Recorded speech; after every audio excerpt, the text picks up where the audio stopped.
So here I am on Pendle Hill, or at least next to it.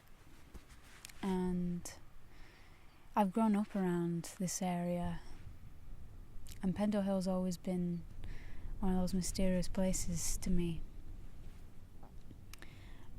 Mainly because we know all about the witch trials that went on here. Not so long ago, in fact.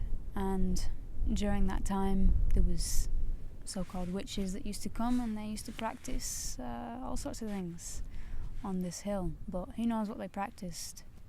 I think the point of it all was that it was just people trying to figure out life, trying to figure out how to be good people, or trying to see if magic's real. And anyway, there's always been a memory that's left here, here on Pendle Hill in Lancashire in the UK. And it's always fascinated me because when it comes to the fact that they were hung for being witches, we know better than this now, that such things don't really exist, and that people are able to get someone to die just by looking at them. And so the same sort of ostracization, I think, still goes on in different ways, whether it's because of people's gender, race, class, anything like that. Now I think the main thing to ponder when it comes to this sort of stuff is the people who try and figure out life in a more deep way can be seen as strange. They can be seen as when you go against the societal norms, when you go against what history books tell you, and you sort of leave the herd, so to speak, and go your own way, try and find your own truth about life. People look at you as strange, and that's exactly what happened with these women. And so I wanted to honour those witches that were killed in some way, shape or form by just making a video about it to you. I know those of you who are interested in this sort of thing will understand the value of being able to just come to a place like this and recognise, just how much has gone on here in the past. Here, Pendle Hill, they weren't actually hung, but this is a space where the witches, the so-called witches, used to come and just, who knows what they were doing, just practicing all sorts of different ways of living, I guess. So anyway, I think the main point behind all of this is that no matter what it takes in this life to find your own truth and be able to get over the fact that you're not always going to be fitting in with societal norms is important. One of the hardest things to do in this day and age is to forget about the fact that we have to make money, forget about the fact that we have to, or we think we have to, become famous or be somebody, when really none of that stuff matters. And what does matter is that many people lose their authenticity, lose themselves along the way of trying to get those things. And for what? There's no real reason for it. And I would rather, live an integral life and have to die for it than follow everybody else and go with the social norms of life.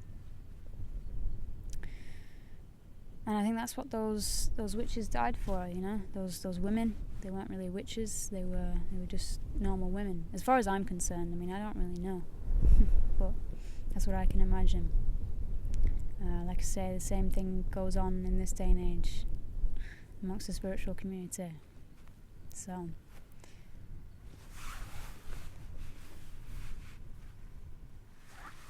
the real question lies in why these women were named as witches, and not just women, it was men as well during these times. My initial thought, as I say, is that I think simply because they were labelled as spiritual, and this is something that during that time wasn't frowned upon very much so. We'll get into why in just a moment, but I think the main thing is that it has power. Spirituality and anything to do with that has power over the system in a lot of ways, and historians have identified many possible reasons why women were targeted as witches. These include demonology, patriarchal misogyny, social issues of sexuality, conflict, motherhood and charity refused, envy and guilt, economic motivations and prevailing belief systems. So clearly women accused as witches were often old and poor. They had some traditional healing skills and were sometimes bad-tempered, but the same could be said of many women who were not accused. Nevertheless, significant numbers of accused were married, had businesses or farms, and were young, or at least not old per se, and they were no poorer than their ancestors, and of course 1 in 4 of them were men. One might imagine the answer as to why so many people are accused of witchcraft as straightforward. Upon reading Malleus Maleficium, it's clearly stated that if someone was ill but the doctor could not see a cause, or his drugs had made the illness worse, or the illness came on suddenly, then it was categorically a case of witchcraft. And similar statements allocated blame to witches for harm to animals, storms, and other everyday phenomena. Given the fundamental human desire to have explanations for things that happen and commonplace urge to blame others, Malleus provided a clear solution to everyday problems. So then, the Pendle witches.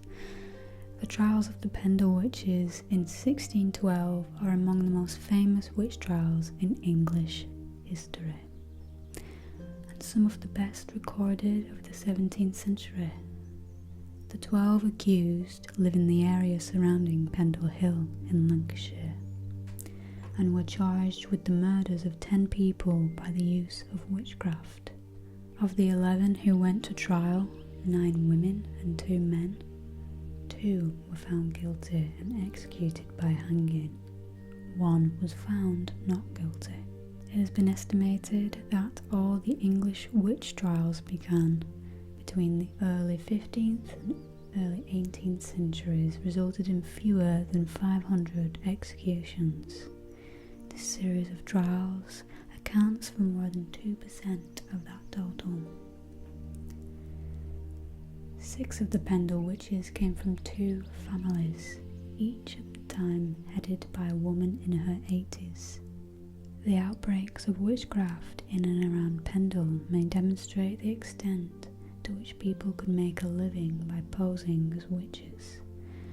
Many of the allegations resulted from accusations that members of the Demdike and Chattox family made against each other. Perhaps they were in competition while trying to make a living from healing, begging, and extortion. The accused witches lived in an area around Pendle Hill in Lancashire, a county which, at the end of the 16th century, was regarded by authorities as a wild and lawless region, an area fabled for its theft, violence and sexual laxity, where the church was honoured without much understanding of its doctrines by the common people.